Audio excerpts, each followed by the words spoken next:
పరిశుద్ధాత్మ బాప్తిస్మము ఎలా పొందగలము?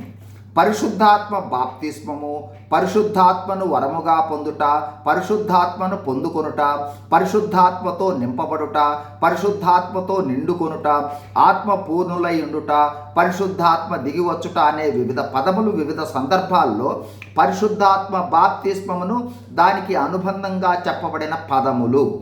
ఈరోజు పరిశుద్ధాత్మ బాప్తిస్మ అనుభవం పొందుటకు కొన్ని అవసరాలను బైబిల్ గ్రంథంలోని వాక్యాల ఆధారంగా చూద్దాం. 1.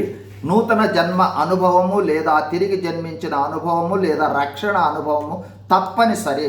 అపోస్తల కార్యములు 2:38. 2. దేవుని వాక్యాన్ని సంపూర్ణంగా నమ్మాలి. మత్తయి సువార్త 5:18. 3. పరిశుద్ధాత్మ బాప్తిస్మం పొందాలనే ఆశ, తీవ్రమైన కోరిక కలిగి ఉండాలి. కీర్తనలు 107:9. 4. పరిశుద్ధాత్మ బాప్తిస్మం కొరకై ప్రార్థించాలి, కనిపెట్టాలి. లూకాసు వార్త 11:13, అపోస్తల కార్యములు 1:14. 5. దైవికమైన క్రమములో ఉండాలి. అపోస్తల కార్యములు 2:42. 6. లూకాసు వార్త 11:13. వాక్యమును సంపూర్ణంగా నమ్మాలి. పరిశుద్ధాత్మ కోసం ప్రార్థిస్తే పరిశుద్ధాత్మను పొందుకుంటాము, ఇది నిశ్చయము అనే అనుభవంలో ఉండాలి. 7.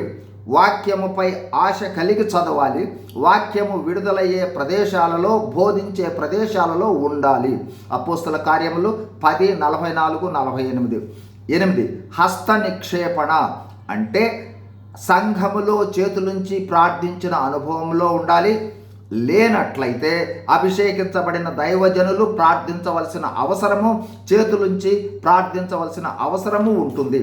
ఈ విధంగా పరిశుద్ధాత్మ బాప్తిస్మం కొరకు మనము ఆశ కలిగి దేవుని వద్ద కనిపెట్టినట్లయితే నిశ్చయముగా పరిశుద్ధాత్మను నిశ్చయముగా పొందుకుంటాం, దేవుని శక్తిని పొందుకుంటాం.